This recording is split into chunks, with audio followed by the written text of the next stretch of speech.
우리가 왜 기도드려야 하는가, 그리고 어떻게 기도를 드려야 하는가, 그리고 무엇을 기도드려야 하는가라는 이 개념을 분명히 알고 기도에 임하면 그렇지 않고 임하는 것보다 훨씬 더 이 효율적인 기도를 드릴 수가 있습니다. 능률적인 기도를 드릴 수가 있습니다. 첫째로 왜 기도를 드려야 하는가 하는 문제입니다. 이 세상에 존재하는 모든 물건들을 내 것으로, 나의 것으로 만들기 위해서는 분명한 대가를 치러야 하기 때문입니다.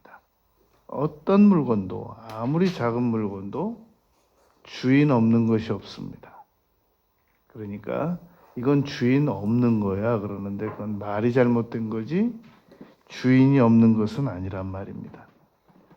흔히들 이 부모 것은 부모의 동의를 받지 않고도 나의 것으로 삼어도 죄가 안 된다, 이렇게 생각하는 사람들이 종종 있단 말입니다. 그런데 성경에는 잠언 28장 24절에서 부모의 물건을 허락받지 않고 사용을 하는 것은 살인하는 죄와도 같다라고 아주 엄히 다룹니다.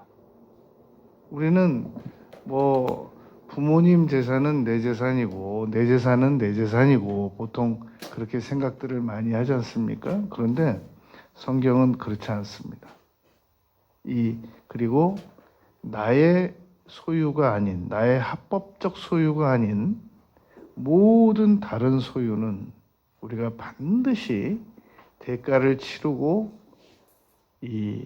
나의 것으로 만들어야 한단 말입니다. 일을 해주든지 아니면 돈을 주고 구입을 하든지 아니면 사정을 해서 얻든지 반드시 대가를 치러야 한다는 겁니다.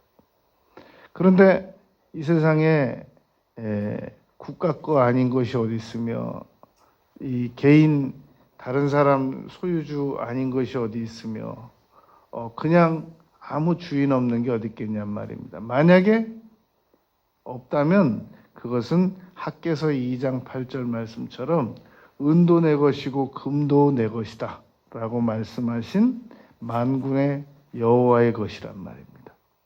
그러므로 우리는 내가 일해서 받든지 아니면 돈 주고 구입해서 받든지 아니면 기도해서 받기 위하여, 하나님께 구해서 받기 위하여, 합법적으로 구하기 위하여 우리는 기도를 드려야 한단 말입니다.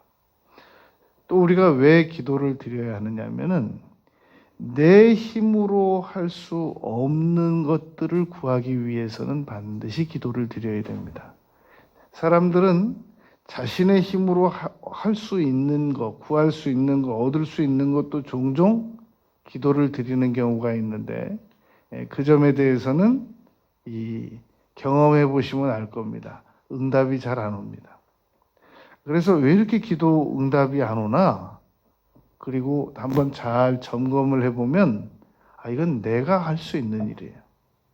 하나님께서는 내가 돈 주고 살 수 있는 거, 내가 가서 내 힘으로 할 수 있는 거, 그런 것들은 지혜는 주시더라도 직접 절묘하게 응답을 하시지는 않는단 말입니다. 그래서 내 힘으로 할 수 없는 일들, 내 지혜로 깨달을 수 없는 것들, 그런 것들을 우리는 기도해서 얻기 위해서 기도를 드린단 말입니다. 야고보서 1장 5절에서 지혜가 부족하거든 후히 주시고 꾸짖지 아니하시는 하나님께 구하라, 그랬단 말입니다. 그래서 우리는 이 기도를 드릴 때 이게 내 힘으로 얻을 수 있는 건가?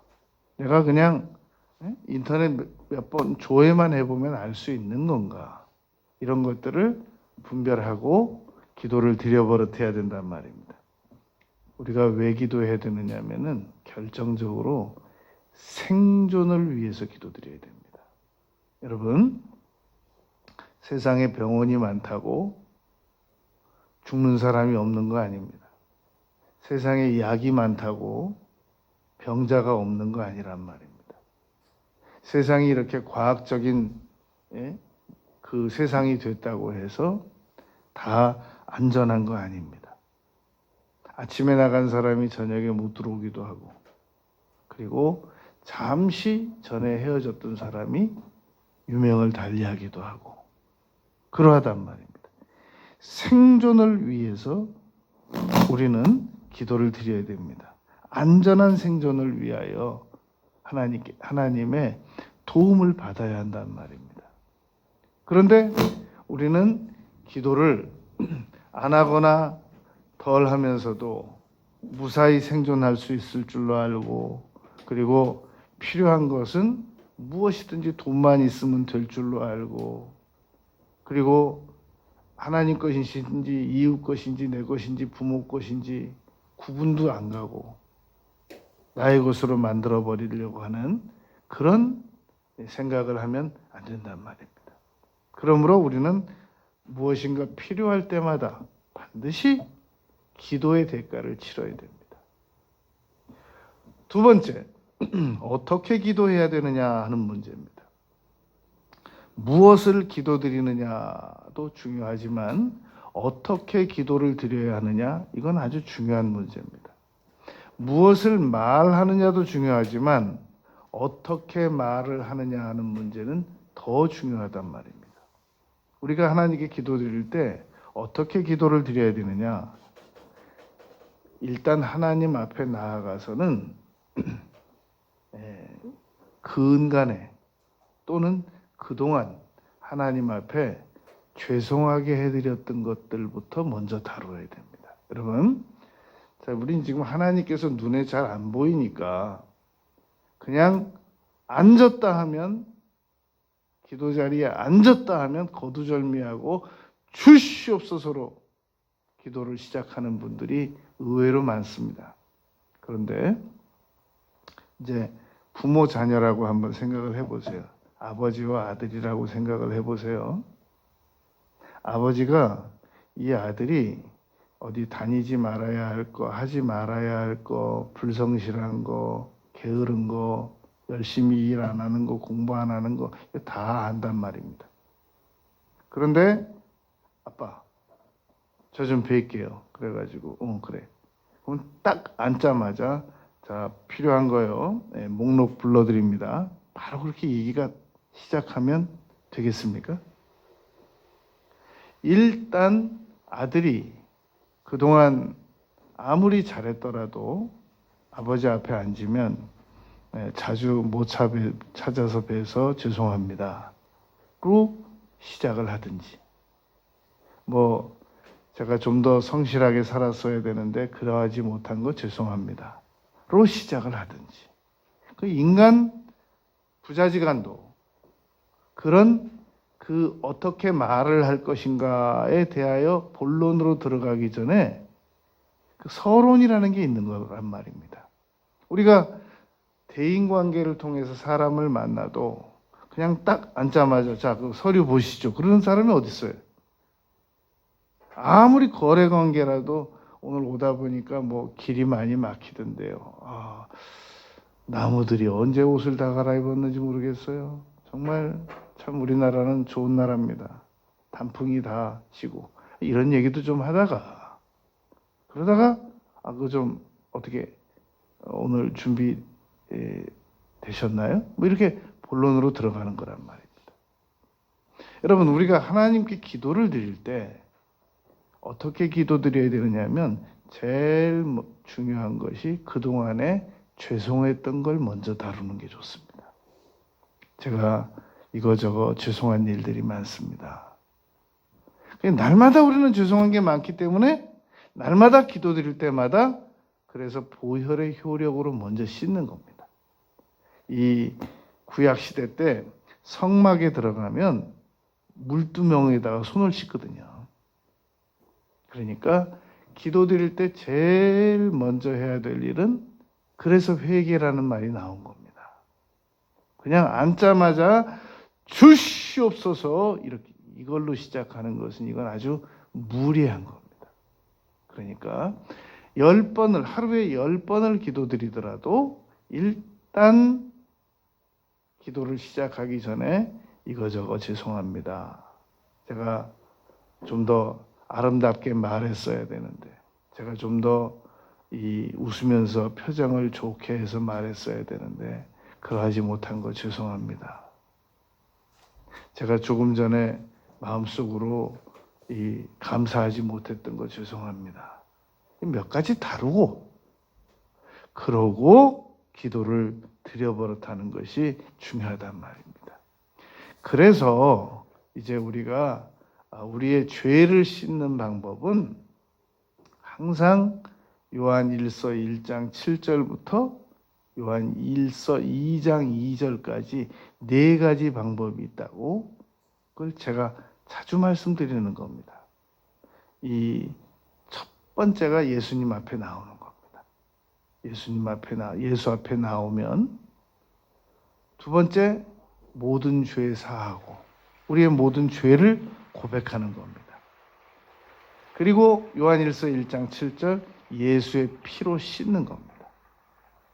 에베소서 1장 7절도 예수 피로 씻는다는 말씀이 있고 요한일서 1장 7절도 예수 피로 씻는다는 말씀이 공교롭게도 같은 1장 7절, 1장 7절인데 아주 중요합니다. 사도 요한도 요한 1서 1장 7절에서 우리의 피는 죄로 예수의 피로 씻는다고 그랬고 바울 사도도 에베소서 1장 7절에서 우리의 죄는 예수 피로 씻는다라고 기록했단 말입니다. 그래서 죄를 고백하고 씻고 믿는 겁니다. 4가지. 예수 앞에 나온다, 죄를 고백한다, 씻는다, 믿는다. 그런데 아주 조심해야 될 게 있습니다. 분명히 죄를 지었는데 나는 그거 죄라고 생각 안 해. 이런 사람들이 종종 있단 말입니다. 그런 사람들을 위해서 요한일서 1장 10절에서 사도 요한이 그렇게 기록해 두었습니다. 만일 죄 없다 하면 하나님을 거짓말하는 자로 만드느니라. 어떤 경우가 죄 없다고 할 수 있겠습니까? 이런 경우입니다, 여러분. 극적인 예이긴 합니다만 이런 경우입니다. 실제 있었던 일입니다. 우리나라의 한 기독교 유명 실업인 한 사람이 북한을 갔습니다. 근데 북한을 가면 그 자신 없는 사람은 북한 가지 말아야 돼요. 북한을 가면 제일 먼저 공항에서 김일성 동상으로 데려갑니다. 누구든지 외국에서 오는 모든 사람들은 북한은 공항에서 제일 먼저 1번이 김일성 동상으로 데려간단 말입니다. 그리고 거기서 참배를 시킵니다. 그리고 거기서 카메라로 다 촬영을 합니다. 누가 참배를 실제 했는지 안 했는지. 그러니까 우리 목사님들이 그 북한에 갈 때는 항상 우리는 참배 못한다라고 먼저 선언하고 간단 말입니다. 그런데 이 실업인이 가서 그 절을 하면서 이 동상에다가 그러고 온 겁니다. 그런데 문제가 발생된 것이 그 실업인이 북한을 다녀왔는데 성령께서 그 실업인 교회 담임 목사님에게 그걸 지시하신 겁니다. 너희 교회 성도가 저 김일성 동상에다가 우상에다 절을 하였느니라. 여러분 요즘에도 그런 일이 있습니다. 성령께서 개인의 프라이버시는 대단히 존중하십니다만 그런 특수한 우상 숭배에 관한 것은 직접 지시하시기도 하십니다. 제가 안수를 해보면 여러분 하나님께서 개인의 기밀은 절대 말씀 안 하십니다. 개인의 비리도 말씀 안 하십니다. 그러나 예외 경우가 있는데 어디 전보로 간 건 말씀하세요. 딱 물어보면 최근에 전 본 일이 있냐? 그러면 그건 맞아요. 그런 거는 아주 주의 종들에게 통보하신단 말입니다. 그 실업인이 북한에 가서 김일성 동상에 절을 한 거예요. 그 담임 목사님이 불러서 얘기했습니다. 성령께서 내게 지금 집사님 그 김일성 동상에다가 절했다고 하는데 맞습니까? 이분이 깜짝 놀라면서 대답한 겁니다. 저 절은 했지만 기도했습니다. 그 시간에. 그러니까 회개할 마음이 있습니까? 없습니까? 저는 회개 안 합니다. 저는 분명히 기도하면서 절했습니다. 그 시각으로부터 그 사업이 다 망한 겁니다. 완전히 알거지가 된 겁니다. 이 사람. 여러분, 하나님께서 자기 교회 담임 목사님을 통해서까지 그 우상에게 절한 문제를 지적을 했으면 빨리 나단에게 지적받은 다윗처럼 잘못했다고 회개를 서두르기만 했으면 그렇게까지는 안 망해요. 전 죄라고 생각 안 합니다. 저는 그거 그냥 분명히 기도하면서 저는 북한 그 관습이니까, 그럼 북한의 문화니까 그래서 어쩔 수 없이 그냥 절하면서 저는 그냥 속으로 분명히 기도했습니다. 끝까지 버티더라는 거예요. 회개 안 하더라는 거예요. 그게 요한일서 1장 10절입니다. 만일 죄 없다 하면 하나님을 거짓말하는 자로 만드느니라. 바로 그래서 1장 10절 전절 1장 9절이 만일 우리가 우리 죄를 자백하면 저는 미쁘시고 의로우사 우리의 모든 죄를 깨끗하게 사하신다 라고 요한일서 1장 7절부터 2장 2절까지가 아주 중요한 말씀입니다. 그러므로 하나님께 나와서 기도를 드릴 때는 10번이든 20번이든 100번이든 가장 먼저 보혈의 효력으로 씻고 그러고 다음 기도로 들어가는 겁니다. 어떻게 기도를 드려야 되는가? 구체적으로 기도를 드려버려야 됩니다. 우리가 기도를 구체적으로 드릴 때 이 성경 구절을 아는 분이든 모르는 분이든 제일 먼저 구체적으로 기도 드리는 것을 가로막는 성경 구절이 있습니다. 그게 잠언 16장 1절 9절입니다. 왜 그러냐면 마음의 경영은 사람에게 있어도 그 경영을 이루시는 분은 하나님이시다라는 구절이 잠언 16장 1절이란 말입니다. 그러니까 많은 그리스도인들이 잠재적으로 무슨 생각을 가지고 있냐면 내가 아무리 경영을 해봐야 하나님 마음에 안 들면 그냥 아웃이라는 겁니다. 16장 9절에서도 사람이 마음의 길을 자기의 길을 계획할지라도 그 걸음을 인도하시는 분은 하나님이시라는 겁니다. 그러니까 내가 아무리 계획을 세워도 하나님께서 안 돼. 그러면 안 된다는 겁니다. 그럼 내가 뭐하러 계획을 세우냐는 겁니다. 바로 여기서 나오는 생각이 기도를 드릴 때 구체적으로 기도를 안 드려버리거나 못 드리게 하는 그런 이 생각이란 말입니다. 그러나 여러분 성경 구절은 그래서 여러분 성경 구절은 꼭 배워야 된다는 겁니다. 정통 해석학을 성경은 해석학이라는 것을 공부를 한 사람들이 정통적으로 해석을 할 수 있는 겁니다. 우리 신학을 가면 성경 해석학이라는 걸 배우거든요. 근데 이 해석학을 잘못 배운 사람들은 성경 구절을 잘못 해석한단 말입니다. 우리가 어떤 계획을 세우면 하나님께서 그 계획을 다 무시하시지 않습니다. 네가 그렇게 계획을 세웠니? 그 참신하다. 그 창조적이다. 어떻게 너 그런 생각을 다 할 수 있었니? 다윗이 성전 지어 바치겠다고 하니까 너 어떻게 내가 말도 안 했는데 너 그런 생각을 했니? 분명히 여러분 하나님께서는 우리가 어떤 생각과 계획을 하면 칭찬해 주시는 계획이 있습니다. 아, 놀랍다. 제가 초등학교 때 우리 사촌 형과 형님들과 누나 있는 집을 갔거든요. 고모가 전도사님이셨어요. 저 채부동 성결교회 전도사님이셨었는데 그때 이제 고모가 낙원동에 살았어요. 그래서 이제 주일날 자주 가서 고모 따라 교회 가고 그랬습니다.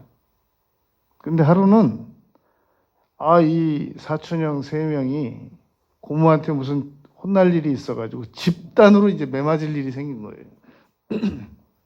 그래가지고 고모가 이 사촌형 3명 엎드려 빠쳐갖고 때린다고 이 빗자루를 큰 거 아주 튼튼한 거 문 밖에다 갖다 딱 세워놨습니다.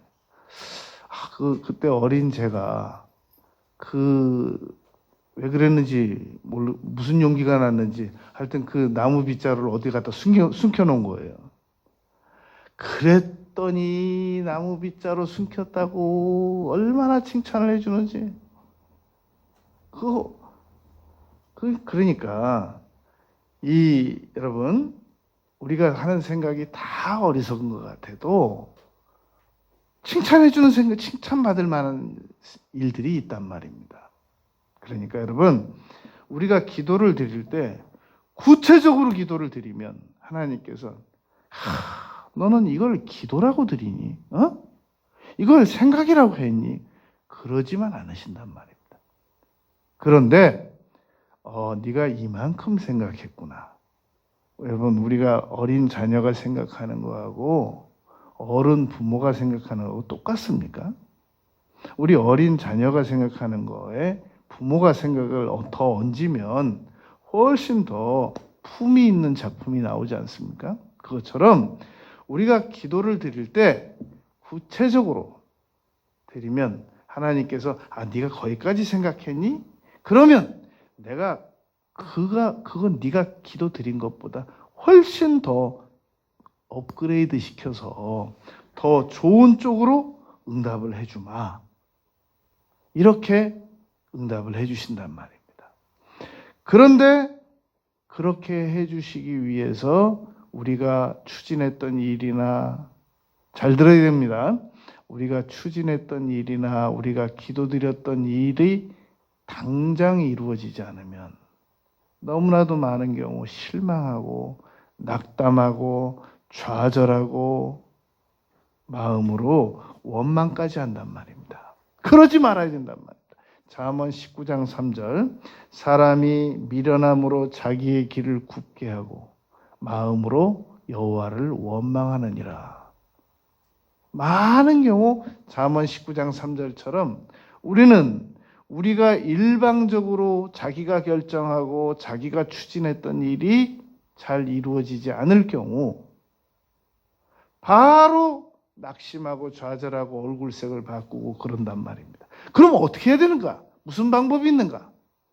하나님, 제가 이렇게 추진했고 기도드렸고 아뢰었고 도와달라고 그렇게 간절히 말씀드렸던 일이 지금 안 됐습니다.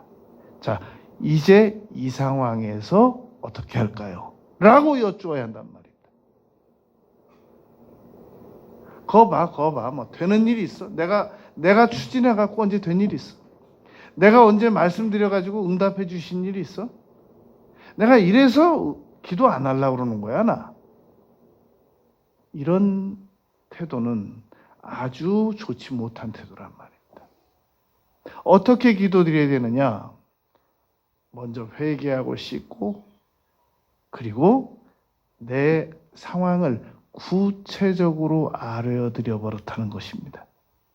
그런데 구체적으로 아뢰어드리고 구체적으로 말씀드렸던 일이 제대로 이루어지지 않으면 제일 먼저 우리 마음속에 와 닿는 게 뭐냐면 거절감입니다. 여러분, 거절감은 부부 사이에도 거절감을 당하기도 하고 부모 자녀도 거절감을 당하기도 합니다.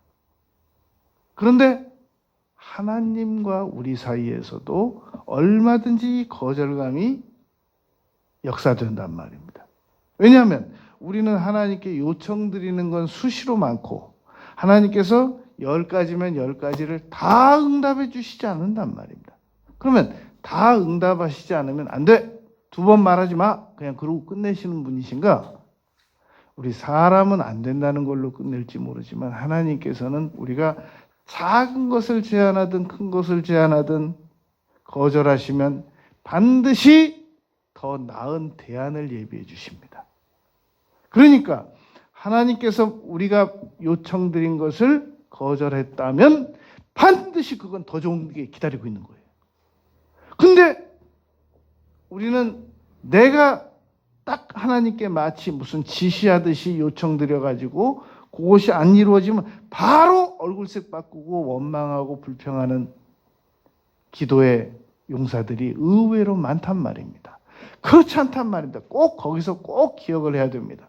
우리가 뭔가를 아뢰었는데 내 요구대로 딱 응답이 오면 그건 너무 기쁘고 절묘하죠. 하나님 정말 내 마음하고 하나님 마음하고 딱 맞은 거잖아요. 정말 당분간 너무 기뻐요. 너무 해피합니다. 그런데 내가 요청드렸는데 하나님께서 아무 반응도 안 하셨어요. 아무 반응도 안 한 게 아니고 내가 요청을 드린 것보다 훨씬 더 나은 길이 예비되어 있단 말입니다. 하나님께서는 요나를 바닷물 속에 뱃사공들로 던져지게 하셨지만 요나의 요청에 의하여 그것도 던져진 거예요. 나를 바닷물에 던지라. 그리하면 이 풍랑이 잠잠하리라. 자기가 자기 입으로 얘기해서 뱃사람들이 안 던져보려고 짐 다 던져보다가 도저히 안 되니까 요나 던졌단 말입니다. 그렇게 해서 던져졌는데도 큰 물고기를 예비하사. 하나님은 예비하시는 분이란 말입니다. 그러므로 우리가 무슨 기도를 드렸을 때 너는 당분간 실망 좀 해야 돼. 너 그동안 어떻게 살았니? 필요할 때만 나와가지고 구하고 또 응답받으면 당분간 안 보이고 지금 네가 그렇게 나한테 한 게 한두 번이니? 수십 번이니? 수백 번도 넘어. 그러신 분이 아니시란 말입니다. 우리가 아무리 하나님께 실망을 많이 끼쳐드렸더라고 할지라도 무슨 기도든 드리면 하나님께서는 그게 처음이에요. 처음처럼 우리를 맞이해 주십니다. 아주 공감해 주시고 그런데 이건 응답해 주면 안 되겠어요. 이건 응답해 주면 면도칼이에요. 어린아이에게. 그러면 하나님께서 보류하시고 그럼 보류하시면 없던 걸로 해. 그게 아니란 말입니다. 더 나은 대안으로 인도해 주신단 말입니다. 그러니까 여쭈어야 돼요. 하나님 그러면 이 상황에서 어떻게 할까요? 라고 여쭙고 그러면 마음의 소원이 옵니다.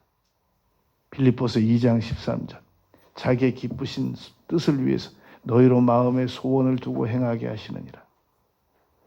절대 긍정적 태도가 필요합니다.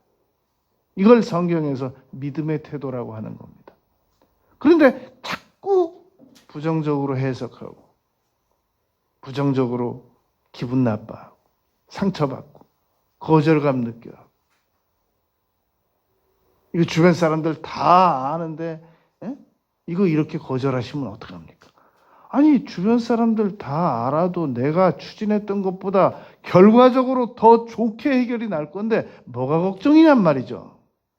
결과적으로 더 좋게 결정이 날 건데 그걸 믿어버릇해야 된단 말입니다. 어떻게 기도를 드려야 하는가? 간절히 반복해서 기도를 드려버릇해야 됩니다.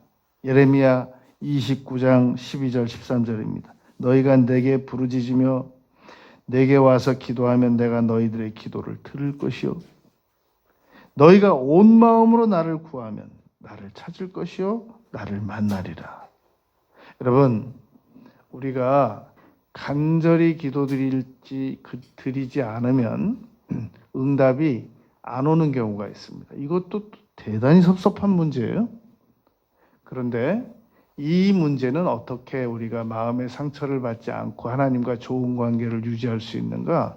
여러분, 우리는 사람들에게 누구인가 뭐 한번 부탁해 보세요. 한번 거절 한번 받아보세요. 그 길로 안 보려고 그러잖아요. 그동안 10번 잘해줬어도 소용없어요. 내가 뭐 하나 부탁했다가 딱 거절당하면 이제 그만 볼 거야. 그리고 바로 정리수순으로 들어가는 사람들 의외로 많습니다. 하나님에게도 그런 태도를 취하는 경우가 많습니다. 하나님께서 그동안 수십 번, 수백 번 응답해 주셨어요. 근데 어느 날 응답 안 해주시는 거예요. 그러면 딱 돌아서는 배은망덕한 사람들이 많단 말입니다. 그런데 우리가 무엇인가를 기도했는데 하나님께서 응답을 안 해주시는 거예요. 깨달음도 없어요. 섭섭하게 생각할 경우가 있단 말입니다. 이유는 간절하게 기도를 드리지 않아서 그렇습니다. 자, 그럼 질문하는 겁니다. 그러면 간절하게 구하지 않았다고 해서 왜 안 주시느냐는 겁니다. 잠언 20장 21절 처음에 속히 잡은 산업은 마침내 복이 되지 아니하느니라. 무슨 말씀이냐면 이런 뜻입니다.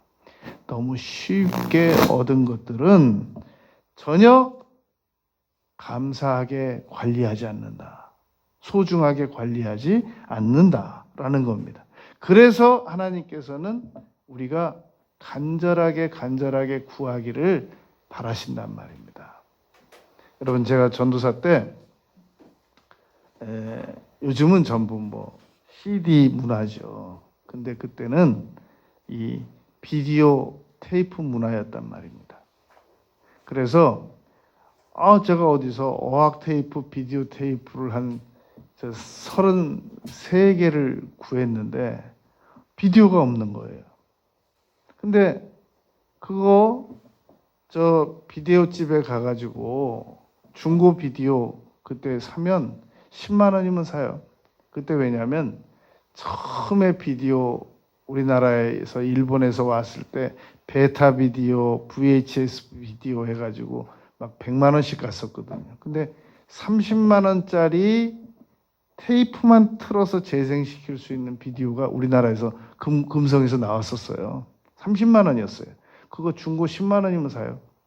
그런데 제가 기도를 시작했습니다. 하나님, 비디오 어학 테이프 33개가 구해졌으니까 비디오를 구해주세요. 중고 비디오를 주세요. 중고 비디오를 주세요. 중고 비디오를 주세요. 3년을 기도해도 안 주시는 거예요. 정말 그때 섭섭했었어요. 그랬다가 어느 집에 신방을 갔어요. 신방을 갔는데 석촌동에서 신방을 갔는데 그 집 마루에 중고 비디오가 이렇게 하나 나와 있는 거예요. 그래서 제가 신방 후에 물어봤습니다. 저 비디오는 뭔가요? 그랬더니 저 비디오가 새 비디오가 하나 생겨서 그동안 사용하던 거 저렇게 내놓은 거래요. 그래서 어떻게 하려고요? 저거 그냥 고물이니까 뭐 어떻게 뭐 누구 주든지 처리하든지 제가 써도 되겠습니까?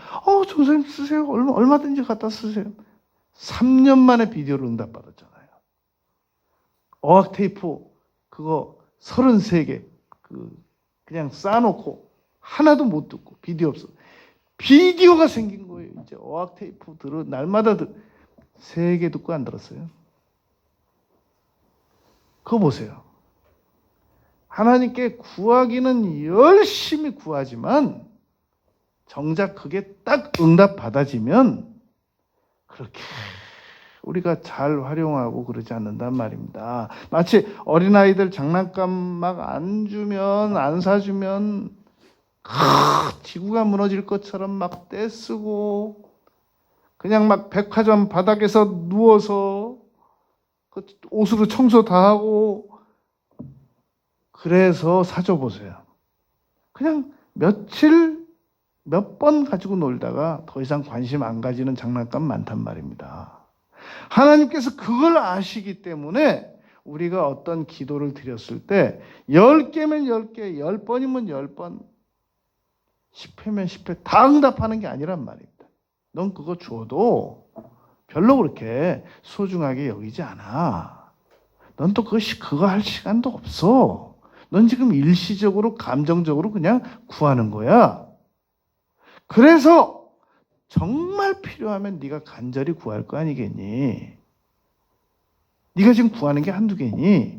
그런 차원에서 간절히 구하면 응답해 주시고 간절히 구하지 않으면 응답 안 하시거나 덜 하시고 나중으로 미루신단 말입니다. 그러니까 어떻게 기도해야 되느냐 하는 문제에서 우리가 세 가지를 꼭 기억해야 됩니다. 먼저 주님 앞에 나왔을 때는 공손하게 예수님 보혈의 효력으로 씻고, 그리고 구체적으로 아뢰 버릇하고, 아무리 구체적으로 아래도 내 요구대로 해주시나요? 더 나은 방법을 해주신단 말입니다. 그리고 간절히 반복해서 정말 나의 의지를 표명하는 기도를 드려버릇하는 겁니다. 그러면 그것이 많은 기도 방법이 있지만 일단 요 세 가지만 분명히 기도를 드리면 어떻게 기도를 드리느냐 하는 문제에 대해서는 이 좋은 방법이 될 수 있단 말입니다. 그리고 왜 기도를 드려야 하느냐 하는 문제에 있어서는 생존이 걸린 문제고, 그리고 대가를 치르기 위한 문제고, 그리고 내 힘으로 할 수 없는 일들을 하나님께 아래서 도움을 받기 위함이란 말입니다. 세 번째, 이제 무엇을 기도드려야 되느냐가 남아있단 말입니다. 그러면 하나님께 무엇을 기도드릴 것인가? 뭐 가지수야 엄청나게 많죠. 중요한 수순으로 볼 때 무엇을 기도드려야 하느냐 하는 문제입니다. 하나님께서 원하시는 것들을 먼저 기도드리는 겁니다. 여러분, 우리는 딱 기도드리는데 앉자마자 하나님께서 나의 입으로 무엇을 기도드리기를 원하는 것을 생각하기보다는 그냥 내가 원하는 쪽으로 주시옵소서부터 먼저 기도를 하기 시작한단 말입니다. 주시옵소서. 이거 주시옵소서. 이거 저거 주시옵소서. 그럼 기도가 그거지. 그거 말고 또 무슨 방법이 있느냐?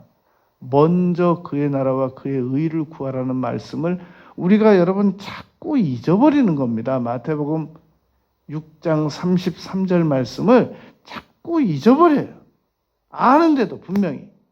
그래서 먼저 그의 나라와 그의 의를 구한다는 것은, 그래서 우리가 이제 가끔 어느 날 1년에 한 서너 번씩 먼저 그의 나라와 그의 의를 구합니다. 하나님, 이 나라와 이 민족을 불쌍히 보아주시고, 왜냐하면 북한에서 미사일 쐈다고 하는 날, 그날, 하나님, 우리 민족을 불쌍히 보아주시고, 몇 번 해요. 근데 이게 영 재미가 없어요. 아무리 기도하려고 해도 먼저 그의 나라와 그의 의를 기도를 드려보려고 해도 재미있었던 적이 없었어요. 이 문제는. 우리가 기도 드릴 때 재밌는 거는 딱 나의 관심사, 그것 놓고 주시옵소서라고 기도 드릴 때 그때 기도가 재밌거든요. 그것도 응답을 온다는 전제 하에서, 굉장히 아쉽다는 전제 하에서. 그런데 먼저 그의 나라와 그의 의를 기도드리는 것은 먼저 씻고, 보혈로 씻고, 성령님, 제가 이 시간에 무엇이라고 기도드리면 좋을까요? 그 성령님 되게 좋아하십니다. 그런 질문 여쭈면 그냥 막 속사포처럼 기억나게 해주세요. 네 주변에 이 어려운 사람이 있는데 그 사람도 좀 위해서 기도 좀 해라. 그리고 너 지금 막 너무 속상해서 복수해달라고 그러는데 너 그 사람 축복 좀 해라. 그리고 너는 좀 너무 문화적이야. 영적인 문제를 위해서 좀 기도 좀 드려라. 그리고 너는 너무 너의 가족 중심적이야. 이웃 좀 위해서 기도 좀 드려라. 그리고 너는 너무 자기 중심적이야. 너 교회를 위해서 좀 기도 좀 드려라. 이렇게 먼저 그의 나라와 그의 의를 구하라는 그런 마음에 감동을 주신단 말입니다. 이거 다 구하고도 얼마든지 우리가 원하는 거 다 알을 수 있습니다. 주님께서 가르쳐 주신 기도가 하늘에 계신 우리 아버지부터 먼저 부르잖아요. 그냥 아버지시든지 내 기도 들으시든지 안 들으시든지 주시옵소서부터 시작하는 거는 그거는 여러분 가장이 하루 종일 있다가 집에 들어와 가지고 거두절미하고 밥 줘라고 말하는 거나 거의 유사하단 말입니다. 그렇게 하루 종일 있다 들어왔으면 뭐 애가 어떻게 됐나도 좀 물어보시고 어제 그 일은 어떻게 됐나도 좀 물어보고 그러지. 그 밥 줘가 뭐 잔말 말고 밥 줘 이렇게 말하는 거나 주시옵소서로 나가는 거나 뭐가 다르냔 말이죠. 그러니까 기도드릴 때 하나님께서 눈치를 잘 봐서 하나님께서 오늘은 내가 무슨 기도를 드리기를 원하시는가. 여러분 그 영적이지 못한 그 철학자 키에르케고르도 하나님께서는 믿는 자들에게 사랑받기를 원하신다 라고 그의 책에 적어두었어요. 하나님 사랑합니다. 그러든지 거두절미하고 주시옵소서 이거는 너무 무식한 거예요. 그래서 무엇을 기도드릴 것인가? 하나님께서 원하시는 것들도 좀 먼저 구하고. 여러분 사람이 둘이 밥을 먹으러 갔으면 뭐 드실 거냐고 물어보는 게 예의지. 그냥 상대방이 뭘 원하든지 말든지 나 짜장입니다. 그러고 상대방이 우동을 먹든지 짬뽕을 먹든지 신경 안 쓰는 것도 그 별로 잘하는 거 아니잖아요. 뭐 좋아하시냐고. 내가 오늘 이거 준비해 놨으니까 이걸로 알아서 드시라고. 밥맛 없으면 그냥 놓고 가시라고. 이거 여러분 너무 무례한 거죠. 그러니까 무엇을 기도드릴 것이냐. 하나님께서 무엇을 원하시느냐 하는 문제를 신경 쓰는 겁니다. 무엇을 기도드릴 것인가. 자신에게 결국은 행복에 도움이 되는 걸 구하는 겁니다. 신명기 10장 13절입니다. 내가 오늘 너의 행복을 위하여 너에게 명하는 여호와의 명령과 규례를 지키라.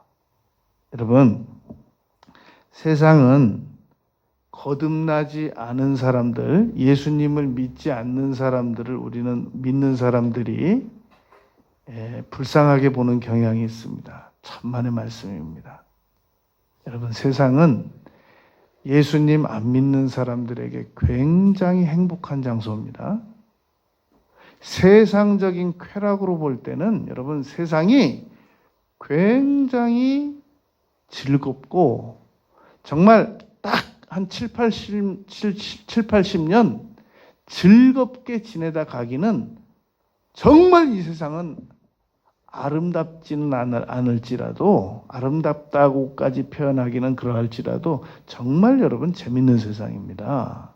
우리 예수 믿는 사람들은 이것도 절제하고 저것도 절제하고 여러분 살아서 우리가 여러분 이 세상이 별로 재미없는 줄 알죠? 천만의 말씀이에요. 지난 주간에 여러분 뉴스 하나 나왔어요. 우리나라 어느 재벌 부회장이 미국에 220억 주고 별장 하나 샀다고 나왔습니다. 방이 6개인가 7개인가 된대요. 풀장 있고. 한국에서 살고 미국에 1년 중에 며칠이나 간다고 미국에다가 220억짜리 그 별장을 사냔 말이죠. 무슨 돈 가지고 샀나 봤더니 그 어머니가 그 선친에게 물려받은 재산이 워낙 많은 거예요.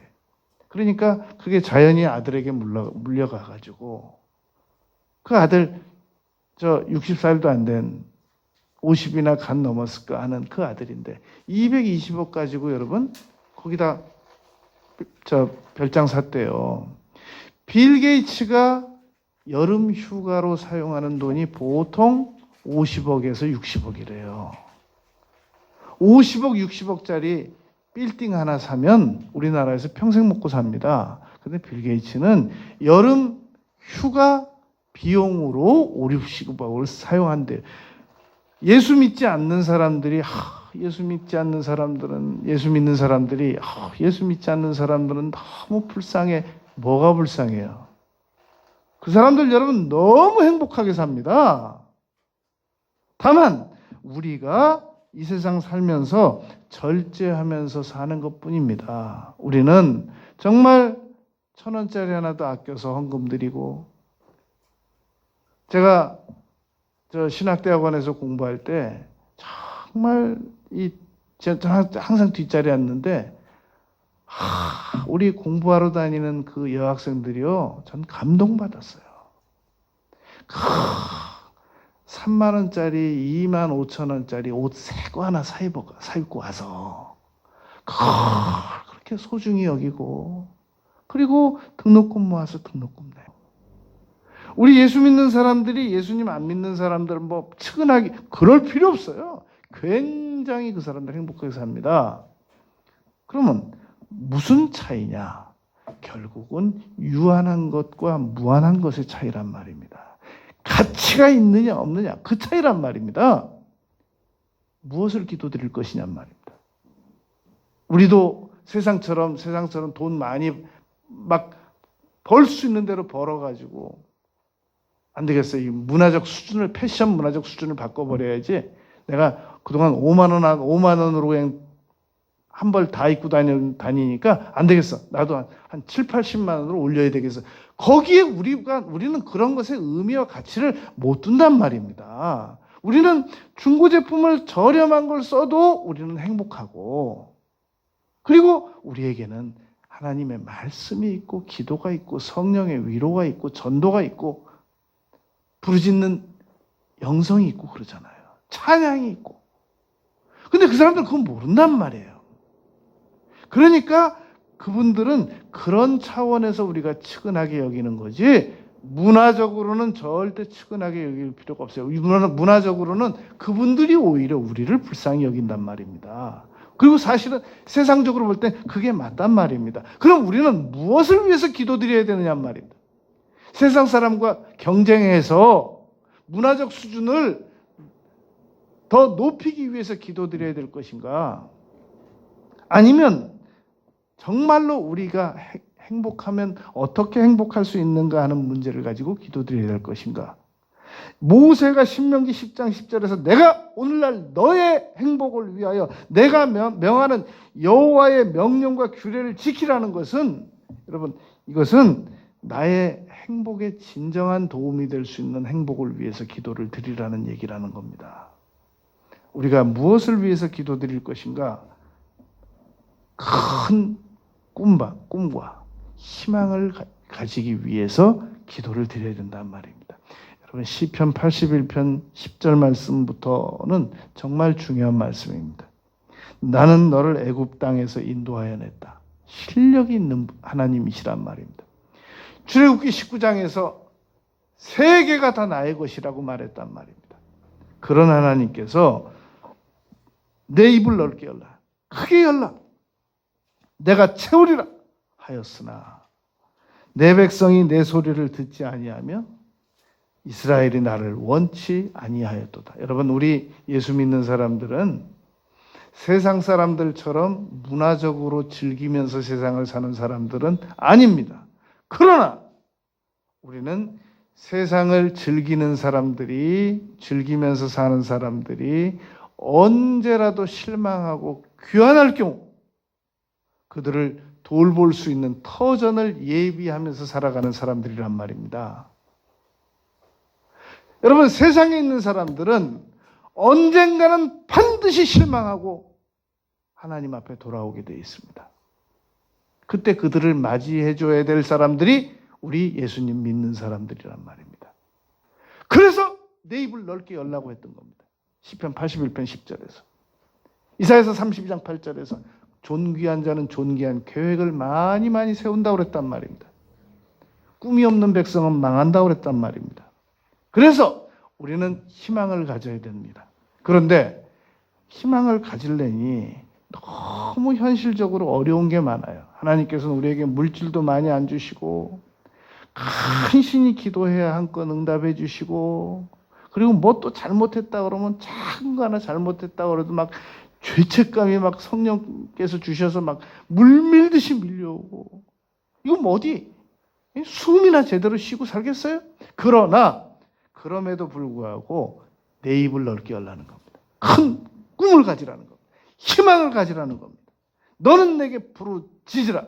내가 내게 응답하겠고 내가 알지도 못하는, 생각도 못하는, 상상도 못하는 응답을 주시겠다는 겁니다. 에베소서 3장 20절에 생각하는 것에 능히 넘치도록 하시리라고 말씀하셨단 말입니다. 그러므로 여러분, 세상 사람들은 열심히 벌어서 자기 쾌락과 만족을 위해 사용하는 사람들이지만 우리 기독교인들은 더 많이 벌어서 더 보람 있는 일을 위해서 사용할 수 있는 그러한 잠재적 역군들이란 말입니다. 그러므로 우리가 여러분, 어차피 뭐 우리 믿는 사람들은 뭐 어차피 가져봐야 쓰지도 못하는데 뭐하러 많이 벌겠어. 벌어서 얼마든지 보람된 추억을 만들고 보람된 효율을 만들고 보람된 진가를 발휘하고 보람된 가치를 가지고 살아갈 수 있단 말입니다. 무엇을 위해서 기도드릴 것인가? 하나님께서 원하신 나의 행복을 위한 큰 미래의 희망과 꿈을 위한 것. 여러분, 정말 기도는 행복한 겁니다. 정말 기도는 너무너무 즐거운 겁니다. 왜 기도드려야 되느냐? 어떻게 기도드려야 되느냐? 무엇을 기도드려야 되는가? 이 세 가지를 분명히 개념을 잘 잡아서 기도를 드리면 우리 남은 생에는 행복한 기도 생활이 될 수 있습니다. 기도드리겠습니다.